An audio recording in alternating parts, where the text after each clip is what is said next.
할렐루야, 감사합니다.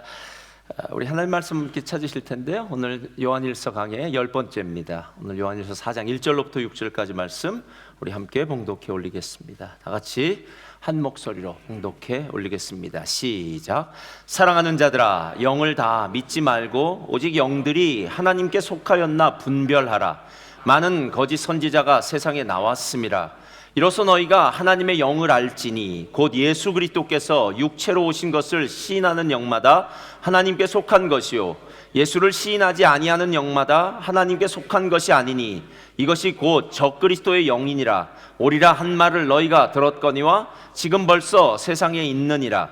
자녀들아, 너희는 하나님께 속하였고 또 그들을 이기었나니 이는 너희 안에 계시니가 세상에 있는 자보다 크심이라. 그들은 세상에 속한 고로 세상에 속한 말을 하며 세상이 그들의 말을 듣느니라. 우리는 하나님께 속하였으니 하나님을 아는 자는 우리의 말을 듣고 하나님께 속하지 아니한 자는 우리의 말을 듣지 아니하나니 진리의 영과 미혹의 영을 이로써 아느니라. 아멘. 오늘 말씀의 제목은요, 관등성명입니다. 자, 믿음의 선포 함께 하겠습니다. 믿음은 긍정적입니다. 믿음은 창조적입니다. 믿음은 소망적입니다. 나는 믿음의 사람입니다. 나는 주 안에서 행복합니다. 아멘. 아멘. 저 오늘 여러분들과 함께 영에 대해서 영적인 부분에 대해서요, 영들 분별함이라고 하는 게 더 맞겠네요. 영적인 것에 대해서 함께 오늘 좀 이야기를 나누길 원합니다. 요한일서는 이제 90세가 된 요한이 다음 세대의 성도들이죠, 젊은 세대, 다음 세대 젊은 세대를 향해서 신앙의 근본적인 것, 기본적인 것이 무엇인지를 다시 한번 알려주는 아주 중요한 책입니다. 그래서 특별히 신앙의 가장 기본적인 부분을 이야기할 때 이제 사랑의 문제에 대해서는 몇 번씩 반복하고요. 오늘 이쪽 영적인 이 분별, 이 부분도 여러분 정말 잘 한번 들어보셔서, 제가 보니까 영적으로 파산 상태가 되면 그 다음부터는 우리의 영과 혼과 육 모두가 다 정말 비참해지는 상황이 됩니다. 그래서 영적으로 파산 상태가 되지 않도록 영적으로 부유하고 풍족한 여러분 되시기를 주님의 이름으로 축원드립니다. 어떤 사람이 취미로 테니스를 치는 사람이 있었습니다. 그 사람이 이렇게 말을 합니다. 내가 어제 우리 동네에 새로 이사 온 사람과 테니스를 쳤거든. 그 사람 정말 굉장히 잘하더라. 자기 말로는 아마추어라고 하는데 분명히 예전에 프로 선수였을 거야. 높은 타점으로 내려치는 서브는 강하고 스매싱은 폭풍과 같아. 와, 정말 굉장하더라고. 전에 살던 동네에서 3년 동안 아무도 그를 이기지 못했대. 나도 세상에 태어나서 그렇게 잘 치는 사람은 본 적이 없어. 그리고 마지막이 중요합니다. 휴, 간신히 내가 이겼어. 무슨 말 하고 싶은 건가요? 겸손한가요? 자랑하는 건가요? 이 김남주 목사님의 자기 자랑이라는 책에 나온 글이에요. 한국말은 끝까지 들어봐야 돼요. 애매한데 마지막 들으면 아주 겸손한 것 같은데 아주 자기 자랑으로 충만해 있는 것. 그래서 우리가 누군가의 말을 들을 때마다 그 의도가 무엇인지, 그 속마음을 제대로 알아차리지 못하면 우리는 계속 실수하는, 그리고 실패하는 인생을 살 수밖에 없습니다. 그래서 그 속마음을 알아차릴 수 있는 것, 그 의도를 잘 캐치해낼 수 있는 것, 이것이 어쩌면 그 사람의 실력이 아닐까라는 그런 생각이 들었습니다. 근데 실제로 우리가 보통 사람이나 말도 그렇게 잘 구분해내야 되고 분별해내야 될지 모르지만 영적인 것들에 대해서, 영들을 분별하는 문제는 차원이 다릅니다. 세상에서 사람에게 말로 잘 못한다고 해도 그거는 이 세상에 관한 문제고요, 세상에 속한 문제겠지만, 만약 우리가 영분별에 실패한다면 그때는 심각한 문제가 일어납니다. 우리의 영혼이 영원한 지옥에 빠질 수밖에 없습니다. 오늘 제목이 관등성명입니다. 관등성명은 군대에서 여러분 아마 남자분들은 잘 아실 겁니다. 자기의 직책과 이름을 결합하여 신분을 밝히는 방식입니다. 군대, 경찰, 공무원 조직에서 사용되며 신분 확인과 책임 소재를 명확히 하고 명령 체계를 유지하는데 중요한 역할을 합니다. 그래서 관등성명을 대라고 할 때 육군, 일병, 아무개 딱 이렇게 되는 것. 그래서 내가 누구인지를 분명히 얘기할 뿐만 아니라 내게 맡겨진 책임 소재 또 분명히 할 수 있는 것. 그리고 또 내게 나와의 관계 속에서의 명령 체계도 분명히 할 수 있는 겁니다. 제가 왜 오늘 관등성명이라고 했느냐 하면은요, 오늘 말씀이 그래서 그래요. 자, 1절 보면 이렇게 시작해요. 사랑하는 자들아, 영을 다 믿지 말고, 그 다음 다 같이 시작. 오직 영들이 어디에 속했나, 어디 소속인가를 분명해야 된다는 거예요. 거기만 나온 게 아닙니다. 4절, 자녀들아, 다 같이 읽겠습니다. 시작. 자녀들아, 너희는 누구에게 속했다고요? 하나님께 속하였대요. 5절 펴주세요. 다 같이 읽겠습니다. 시작. 그들은 세상에 속한 고로 세상에 속한 말을 하며 세상이 그들의 말을 듣느라. 우리는 하나님께 속하였고 그들은 세상 가운데 속했다고 얘기합니다. 6절 마지막 다 같이 읽겠습니다. 시작. 우리는 하나님께 속하였으니. 그러니까 우리가 어디 소속인지가 분명히 알아야 된다는 거예요. 여러분, 멜번 순복음교회 소속 아닙니까? 그렇다면 멜번 순복음교회 소속이면 멜번 순복음교회 예배와 멜번 순복음교회의 목적과 멜번 순복음교회의 어떤 가치관, 이 부분으로 무장해서 함께 나아가는 거죠.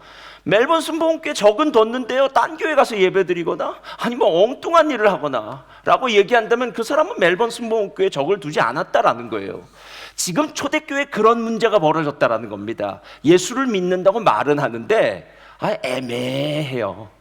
이게 뭘 믿는지 잘 모르겠다라는 거예요. 뭘 믿는지 잘 모르겠다는 거예요. 제가 거듭산 기도에도 잠시 언급했던 가정인데요, 제가 생각해 보니까 총 4가정이었어요. 제가 지금까지 예전에 여기 말고요, 목회를 하면서 여호와 증인에 이렇게 연루되었던 가정이 4가정이에요.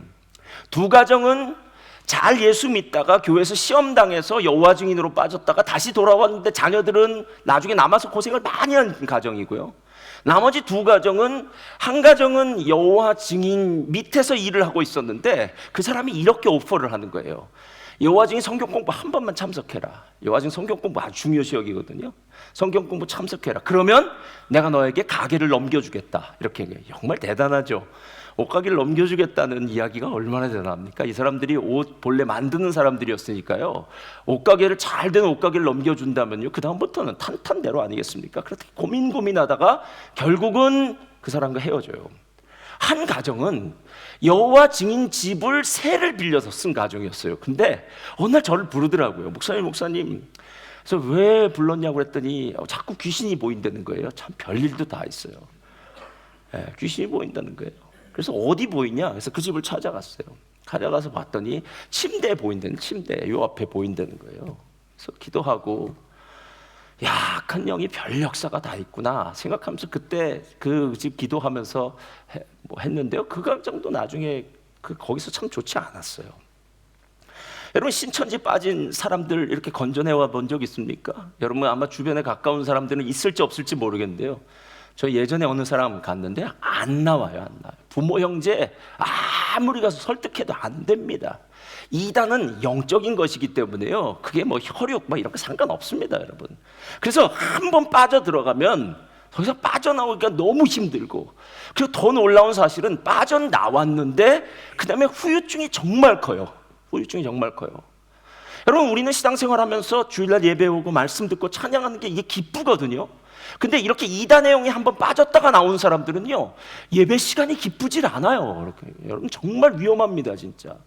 그래서 영적으로 파산 상태가 되고 영적으로 이렇게 악한 영에 의해서 한번 넘어갔다가 오는 거 진짜 위험합니다. 진짜 위험해요. 예.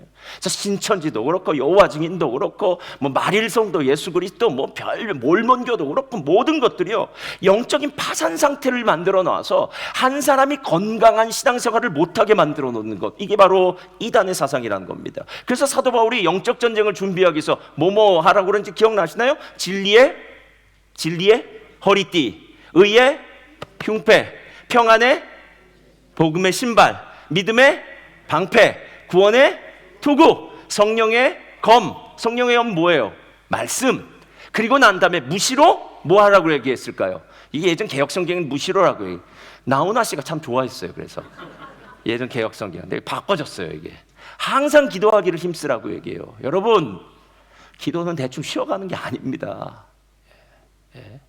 숨을 쉰다면은, 여러분이 누군가 대화를 한다면은, 만난다면요, 기도는 계속 이어져야 된다는 거예요. 그래서 완전 군장, 그 당시에 로마 군병의 군장이겠죠. 로마 군병의 군장처럼 완전 군장을 하고 난 다음에는요, 훈련이 돼야 된다는 거예요. 칼 쓰는 훈련, 기도하는 훈련. 그래서 이 사람이 영적인 것들을 잘 분별해서 믿음의 삶을 살아야 된다는 겁니다. 실제로 오늘 영적인 이야기를 이야기할 때요, 하나님께 속한 영, 마귀에 속한 영이라고 얘기하기도 하지만 마지막에 보면 진리의 영이라고 얘기하기도 하고 미혹의 영이라고 얘기해요. 저는 이걸 조금 바꿔서 이렇게 얘기해요. 하나님께 속한 영의 반대말은 세상에 속한 영이에요. 예. 제가 제3세계나 이렇게 전통사회, 좀 미개한 나라라고 할 수 있죠. 후진국에 가면 갈수록요, 훨씬 더 사단의 역사가 셉니다. 예. 근데 선진국으로 올수록 사단의 역사는 아주 교묘하게 나타나요. 그래서 무신론자가 많고, 그 다음에 진화론이라든가 여러 가지, 특별히 이 나라가 동성애라든가 이 많은 성경과 위배되는 정말 인본주의적인 많은 생각들, 사단이 가만 내버려둬도 사람들이 다 잘못된 길로 가는 것, 이건 세상의 영이다라는 거예요. 그래서 하나님께 속한 영이 있느냐 하면 세상에 속한 영, 이 두 가지를 분별해낼 수 있는 능력, 이게 있어야 되는데 우리뿐만 아니라 우리 자녀들도 마찬가지다라는 거예요. 그래서 제가 오늘 이 영들을 분별하는 방법을 세 가지로 생각했습니다. 첫 번째, 의심하라. 자, 첫 번째 뭐라고요? 의심하라. 두 번째, 검증하라. 두 번째가 뭐라고요? 검증하라. 세 번째, 확증하라. 확증하랍니다. 첫 번째 뭐 하라고요? 의심하라예요. 자, 보세요. 오늘 말씀 1절 보면 이렇게 얘기합니다. 사랑하는 자들아, 영을 다 믿지 말아라고 얘기하는 거예요. 여러분의 자녀를 어느 선생님, 튜토리얼 시켜서 어느 선생님한테 가회를 시킨다고 생각 한번 해보세요. 아니, 검증도 안 받은 선생님한테 가회를 시키겠습니까, 여러분? 아니면 누군가가 그 선생님 밑에서 공부를 하고 났더니 점수가 많이 올라갔더라. 예체능이라면은, 야, 이 선생님이 다른 건 몰라도 이건 정말 잘 가르친다, 이런 선생님들을 찾아가면서 하는데, 정작 중요한 영적인 문제에 대해서는요, 흐리멍텅한 경우가 너무 많다라는 거예요. 여러분, 정말로 영을 다 믿지 말라라는 말은요, 이 당시 초대교회 이단 영지주의가 교회에 아주 교묘하게 퍼졌다고요. 지금은 별로 안 해요. 왜냐하면 지금은 더 세상이 세속화가 되어서요, 아예 신앙에 관심 없는 사람이 너무 많아졌어요. 세상에 놀 게 너무 많아요. 그래서 제가 멜번에 10년 전만 올 때만 해도요, 그때는 교회에 관심 있는 사람들이 많았어요. 그리고 이단적인 거에도 관심 있는 사람이 많았어요. 그래서 카톡으로 이런 이상한 설교들 이렇게 막 보내고 그랬어요. 그래서 어느 셀리더가 이상한 설교 들어서 거기에 은혜 받으면요, 셀원들은 다 거기에 경도되는 거예요. 그래서 셀 하나 자체가 망해버려요. 이건 정말 무섭습니다. 무섭습니다.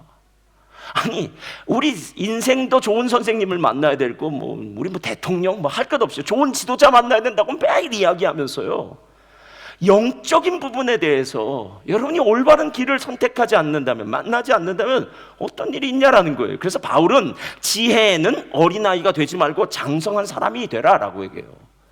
지혜는 장성한 사람이 되라는 거예요. 애처럼 당하지 말라라는 겁니다. 여러분, 가인이 어떻습니까? 한 3주 전 됐네요. 요한일서 3장에 보면 가인은 하나님의 사람처럼 보입니다. 그는 모태신앙입니다. 하나님께 예물을 드리고 예배를 드립니다. 하나님의 말씀을 듣습니다. 하나님과 대화를 합니다. 하나님께 기도를 하기도 합니다. 부탁을 합니다. 근데 가인에 대해서 뭐라고 한 줄 아세요? 요한일서 3장 12절 다 같이 읽겠습니다. 시작. 가인같이 하지 말라. 그는 누구에게 속했다고요? 자, 그럼 이제 딱 나오는 거죠. 그럼 가인은 하나님의 사람이에요? 세상의 사람, 마귀의 사람이에요? 세상의 사람, 마귀의 사람이죠. 예. 예배도 드렸다니까요. 모태신앙이라니까요. 하나님과 대화도 했다니까요. 하나님과 구하니까 하나님께서 표도 줬다니까요. 다 있어요. 모양은 다 똑같아요. 지금 이 자리에 앉아있는 저와 여러분과 똑같을 수 있어요. 그러나 마지막 날 그 순간에 한 사람은 천국으로, 한 사람은 지옥으로 이렇게 분리될 수 있다라는 겁니다. 이게 진짜 위험해요. 의심하라는 말은요, 영적인 문제에 있어서는 바보처럼 속지 말고 단호하게 판단할 수 있는 능력을 가지라는 거예요. 여러분, 사기꾼 만나보셨습니까? 살다 보면 사기꾼 만납니다. 제가 보니까요, 사기꾼은 진짜 같으니까 사기를 당하는 거예요. 그렇겠죠? 여러분, 제비가 제비 같으면 당하겠습니까? 제비라는 걸 놓으면 안 돼. 그 사람은 아니라는 거예요. 끝까지 착하다는 거예요. 자, 한 번 당할 수 있어요. 근데 어떤 사람이 인생 가운데 두 번, 세 번 계속 사기를 당해요. 그렇다면 그 사람한테 문제가 있겠죠. 그럼 사람이 한 번 뭔가 잘못되고 나면 배워야 될 거 아닙니까? 예? 그래서 내가 왜 그때 잘못했을까? 왜 그 일을 못했을까라고 해서 배웠다면 이젠 그걸 고치고 새로운 일을 당해야 되는 건 아닙니까? 제가 보니까요, 사기당하는 사람의 대부분 다 공통점은요, 탐심이에요. 탐심. 저는요, 그냥 열심히 일해서요, 열심히 삽니다. 이런 사람 사기 안 당합니다, 여러분. 누가 왕창 불려준다니까, 이거 하면 커진다니까. 그리고 다른 사람 보니까 막 계단이 아니라 엘리베이터로 올라가는 것 같으니까 나도 저렇게 한 방에 뭐 될 수 없을까? 그래서 뭐 코인도 사고 주식도 사고 하는 거 아닙니까, 여러분? 여러분, 이 모든 것들이 결국 하나님께 속하지 않은 사람들이라는 거예요.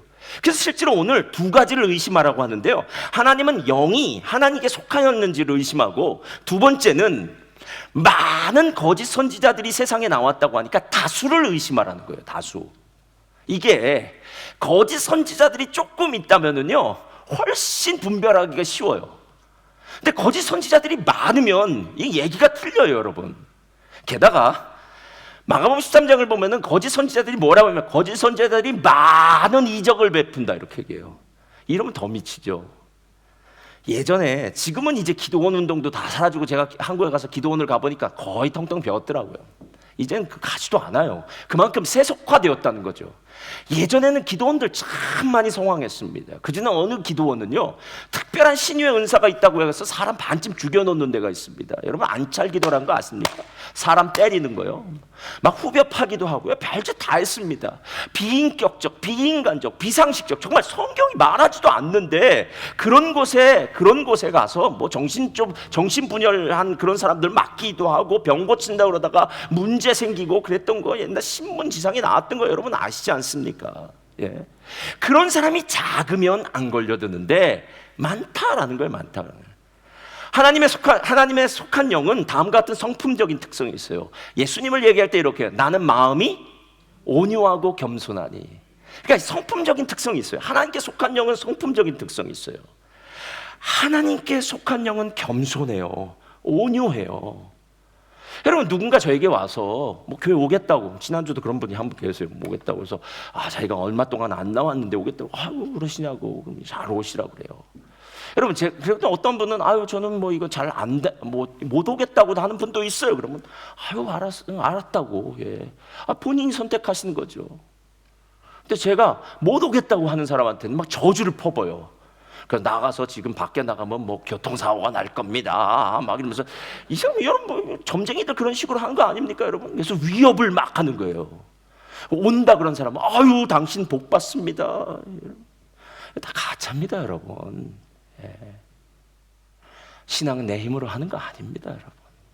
하나님이 우리의 마음을 움직여 주세요. 그래서 우리의 기도는, 하나님, 우리 자녀가 인격적으로 하나님 만나게 해주세요. 저 마음 문을 열어주세요. 하나님께서 저 마음을 만져주세요. 이거 기도밖에 할 수 없잖아요, 여러분. 예. 내 힘으로 하는 거 아니라는 거예요. 겸손하고 온유함이에요. 그래서 오겠다는 사람한테도 겸손하고, 가겠다는 사람한테도 겸손하고, 다 겸손하고 온유함. 내 의사가 관철되지 않는다고 승질내거나 화내거나 싸우거나 화부터 내는 거, 이거 하나님 특징 아닙니다, 여러분. 하나님께 속한 영의 특징을 저는 이번에 김양재 목사님을 보면서 정확히 알았어요. 구속사와 세속사. 예, 제가 이번에도 얘기한 건데요, 구속사와 세속사의 가장 큰 차이는 이거예요. 구속사는 자기의 죄를 보는 거예요. 자, 누구의 죄를 본다고요? 자, 세속사는요, 남의 죄를 보는 거예요. 남의 죄를 보는 거예요. 그래서 구속사는 언제나 말씀을 대할 때 내 죄를 보니까 하나님 앞에 내가 눈물을 흘리며 회개하는 거예요. 그리고 내 삶이 변화받기 시작해요.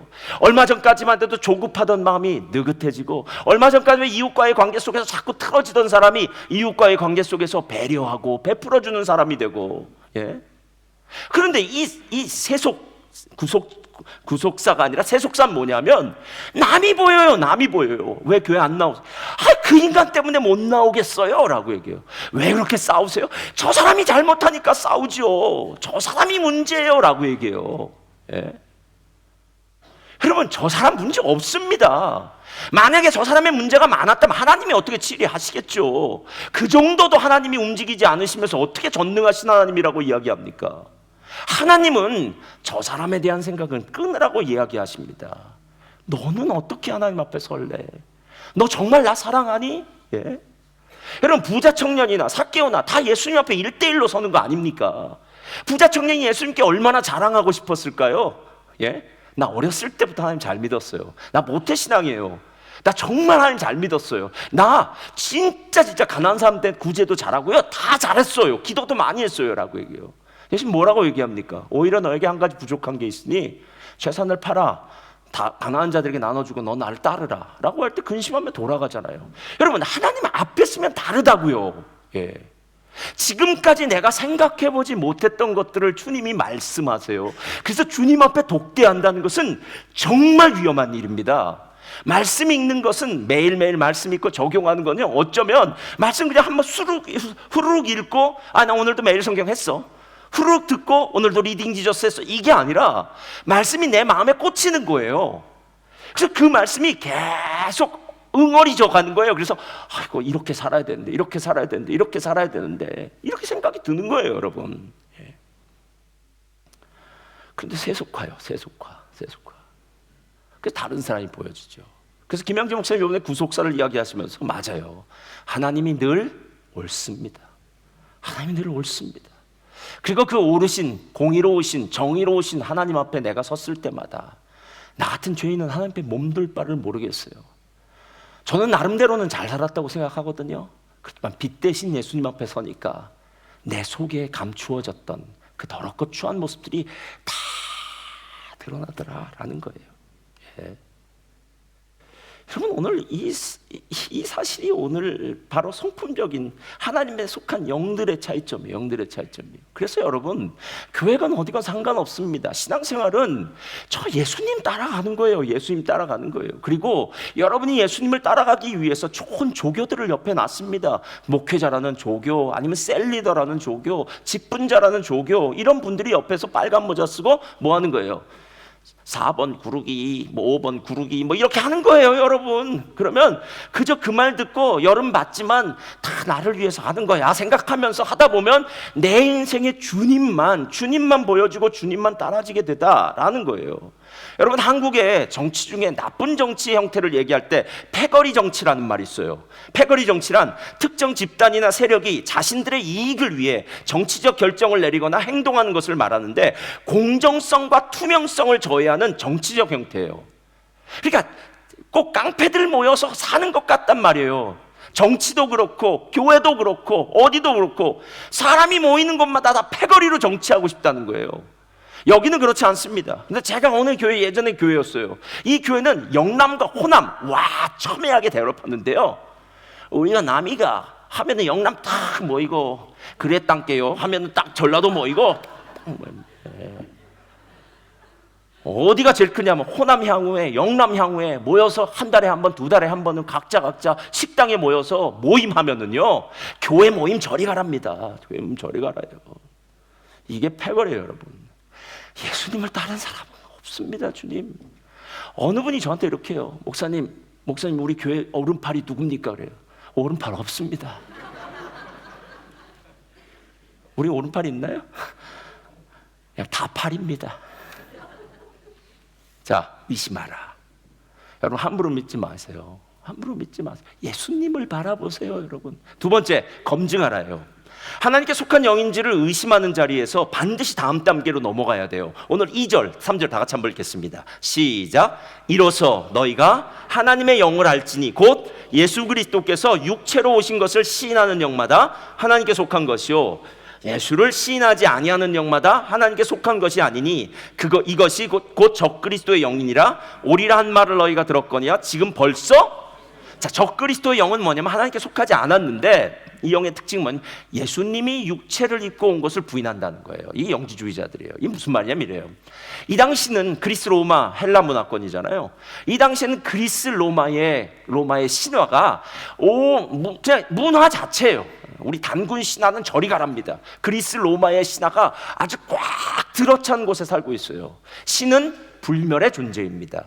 신은 언제나 거룩합니다. 인간과 같지만 불멸의 존재예요. 인간은 신의 쫄개들 같습니다. 하수인 같고 부하들 같고 이렇겠죠. 예. 그런데 예수님은 자꾸 신이라고 얘기해요. 근데 이상하게 그리스도인들은 예수님이 십자가에서 죽었다고 얘기하는 거예요. 아니, 불멸의 존재가 어떻게 죽냐라는 거예요. 그래서 이 영지주의자들은 아주 애매하게 예수님의 이 성육신 하신 것에 대해서는 다 벗겨내고, 특별히 복음서는 아예 보지도 않고요, 사도 바울의 성경만을 막 성경이라고 생각하면서 예수님이 이 땅에 몸을 입고 오신 것을 부인하는 자들이다라는 거예요. 예수님 몸을 입고 오신 이유가 있습니다. 자, 예수님 몸을 입고 오셨기 때문에 우리의 사촌과 같이 우리와 똑같은 몸으로 오셨어요. 그리고 우리와 똑같은 몸으로 오셨기 때문에 우리를 대속해서 십자가에 죽으실 어린 양이 되는 거예요. 제물이 되는 거예요.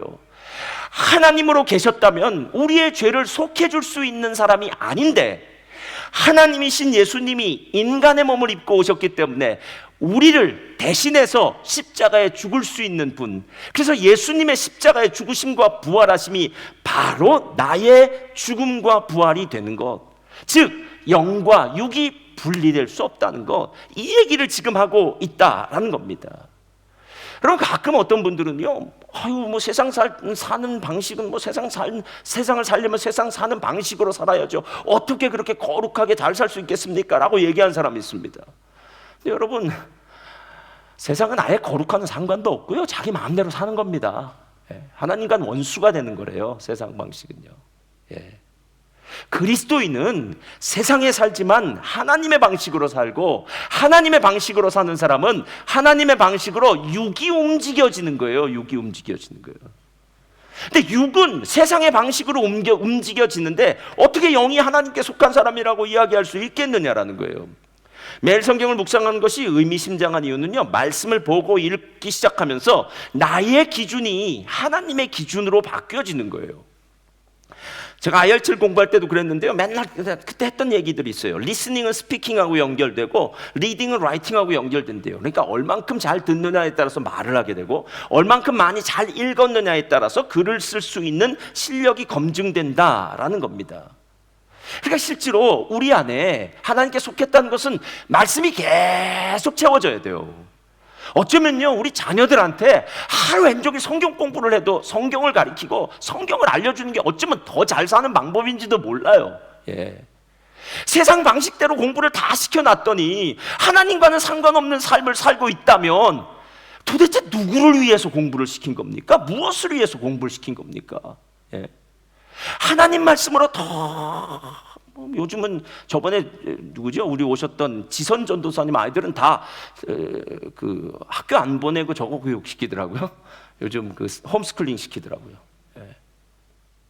신앙교육만 시킨다고 그러고, 신앙교육 시키면서 홈스쿨링 시킨다고 하는데 어쩌면 홈스쿨링이 더 낫지 않을까? 라고 생각할 정도로 세상은 정말 파도가 밀려오는데요, 쓰나미 같아요. 쓰나미 같아요. 그 쓰나미 속에서 과연 우리 자녀들이 살아남을 수 있을까? 세상의 시류에서 꿋꿋하게 이겨낼 수 있을까? 미지수입니다. 모세는 신명기에서 마치 요한처럼, 요한이 2세대 성도들에게 이야기한 것처럼 신명기 30장에서 다음 세대죠, 광야 2세대, 가나안 1세대죠, 가나안에 들어가는 다음 세대를 향해서 이렇게 얘기해요. 다 같이 읽겠습니다. 30장 시작. 오직 그 말씀이 내게 매우 가까워서 내 입에 있으며 내 마음에 있은즉 내가 이를, 자, 어디에 있다고요? 내 입에 있고 내 마음에 있고, 그래서 행할 수 있대요. 이게 교육입니다. 말씀이 마음에 있고 말씀이 입술에 있으면 삽니다. 근데 마음에 있고 마음에 있고 입에 있지 않는 거죠.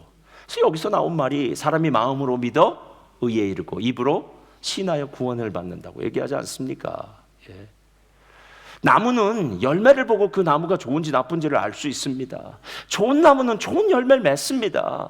굳이 우리가 이 나무가 좋다 나쁘다 얘기할 필요 없습니다. 시간이 지나고 난 다음에 여기서 좋은 열매를 맺었습니다. 어떤 집사님들이 지나간 자리는요, 어떤 집사님들이 한 셀 지나간 그 자리에는요, 너무 아름다워요. 그래서 그 셀을 거쳐간 모든 사람들이 좋은 열매를 맺습니다. 그래서 인생 가운데서 정말 하나님 너무 감사하다고, 하나님의 은혜가 있었다고, 제가 그 집사님을 이 교회에 와서 만나서 정말 신앙적으로 많이 성숙해졌다고, 인격적으로 많이 달라졌다고 하는 그런 열매가 나왔다면요, 뭘 더 얘기할 수 있겠습니까? 어제 문화의 비유로 친다면은요, 10명이 한 문화씩 다 가졌어요. 근데 한 사람은 가서 10문화를 남겼답니다. 두 번째 사람은 5문화를 남겼답니다. 한 문화를 갖고 있던 한 사람은 집에 가서 감추었답니다. 그랬더니 나중에 그 한 문화를 뺏어서 10문화 있는 사람에게 주는 건 아닙니까? 여러분, 하나님의 나라의 공평함이란 이런 부분입니다. 일하는 사람이 삭슬 받는 겁니다. 하나님 앞에 더 열심히 헌신하고 하나님을 위해서 사명을 감당하는 사람에게 더 많은 일이 주어지고요, 많은 일이 주어질 때 하나님께서 더 큰 은혜를 주실 줄 믿습니다. 여러분, 천국은 침노하는 자의 것이라고 얘기했잖아요. 가만히 있는데 아무것도 하지 않는데 구원을 주고 아무 일도 하지 않는데 천국을 보낸다면 여러분, 그런 천국이 무슨 천국입니까? 하나님이 내게 주신 이 구원이 너무나도 감격하고, 나 같은 죄인을 살려서 하나님께서 이렇게 하나님 자녀 삼아 주셨다는 게 매일 아침 눈을 뜰 때마다 감사해서, 오늘 아침에도 눈을 뜨면서 감사합니다. 감사합니다. 여러분, 이 눈물이 납니까? 이 눈물이 안 난다면 가슴을 다시 한번 하나님 앞에 기도해야 돼요. 하나님, 내가 예수 믿는 게 너무 감사합니다. 이게 검증이에요. 검증이요. 말씀으로. 마지막 확증이에요. 자, 오늘 4절에 이렇게 얘기합니다. 다 같이 읽겠습니다. 4절 시작. 자녀들아, 너희는 하나님께 속하였고 또 이기었나니. 이거예요. 이김이에요. 이김. 승리의 트로피가 있느냐라는 거예요. 누가 명상과 묵상의 차이를 이렇게 얘기해요. 명상은 머릿속의 생각을 잡고 없애고 비우는 게 명상이랍니다. 비우는 게 명상이에요. 묵상은요, 나의 생각을 온통 하나님으로 충만하게 채우는 거예요. 자, 명상은 비우는 거, 묵상은 채우는 거예요. 그러니까 묵상은 채우는 거라면, 여러분이 오늘 아침 매일 성경에 묵상했다면 채워진 게 있다는 거예요. 말씀으로요. 말씀으로.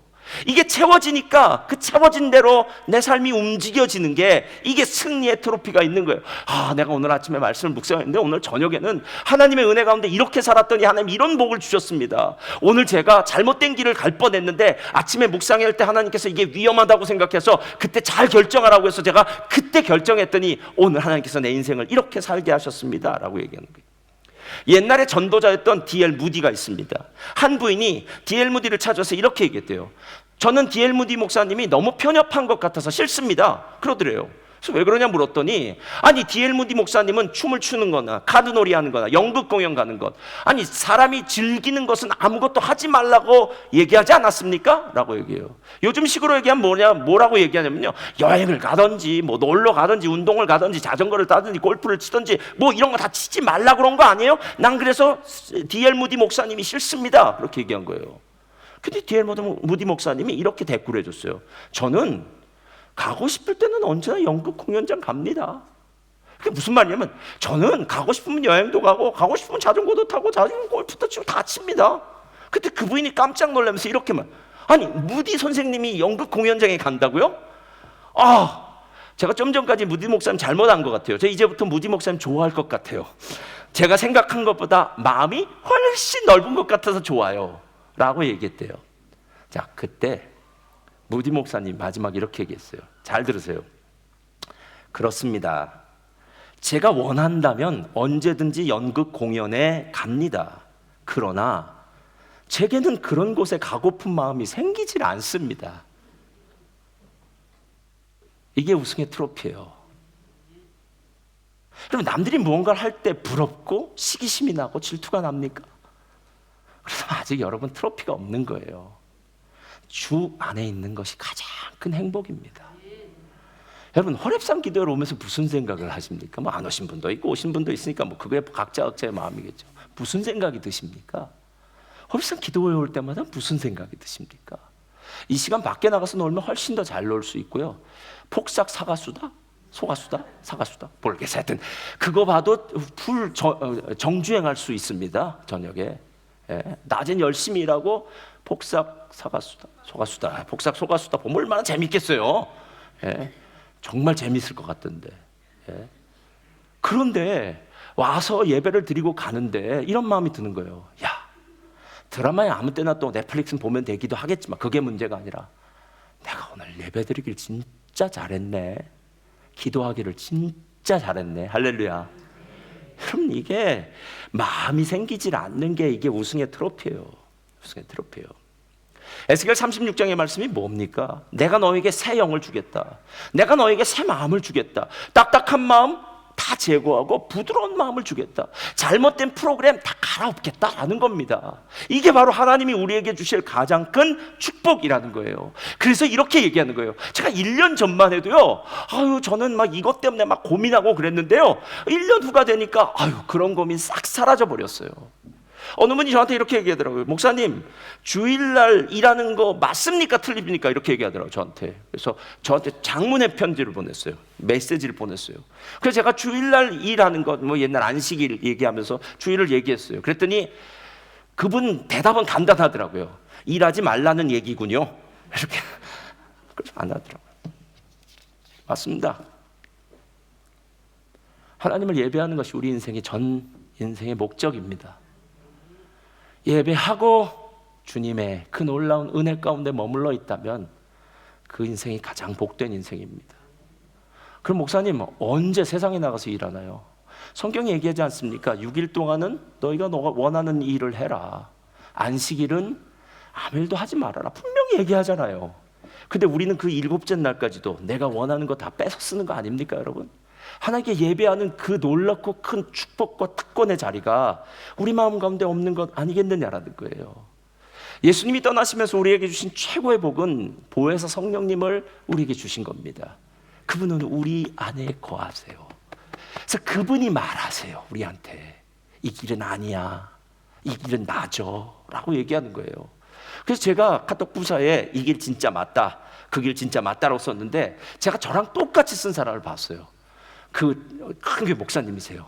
그분은 진짜는 빼고 이 길 맞다 그렇게 썼더라고요. 그래서 제가 감사합니다 그랬어요. 이 길 진짜 맞다. 여러분이 선택한 길 진짜 맞습니다. 오늘 이 주일에 주님을 예배하는 이 자리가 맞습니다. 흔들리지 마십시오. 주님을 믿는 게 맞습니다.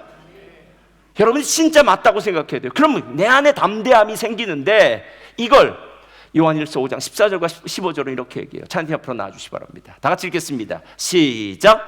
그를 향하여 우리가 가진 바 담대함이 이것이니 그의 뜻대로 무엇을 구하면 들으심이라. 우리가 무엇이든지 구하는 바를 들으시는 줄을 안즉 우리가 그에게 구한 것을 얻은 줄을. 이 담대함, 이 확신은 성령이 내 안에 우승의 트로피를 줬기 때문에 그래요. 삶의 간증이 있기 때문에 그래요. 지금까지 나의 삶을 인도하신 하나님이 앞으로도 나의 삶을 인도해 가실 겁니다. 이 길이 맞습니다. 그리고 흔들리지 마십시오. 끝까지 가야 됩니다. 중간에 사단은 어찌하든지 간에 우리를 넘어뜨리고 장애물을 만들고 덫을 놓을 겁니다. 세상이 더 좋게 만들 거예요. 아닙니다. 세상은 좋은 게 아니라 가짜입니다. 그리고 진짜는 하나님입니다. 오늘 그 놀라운 은혜를 함께 나누시기 바랍니다.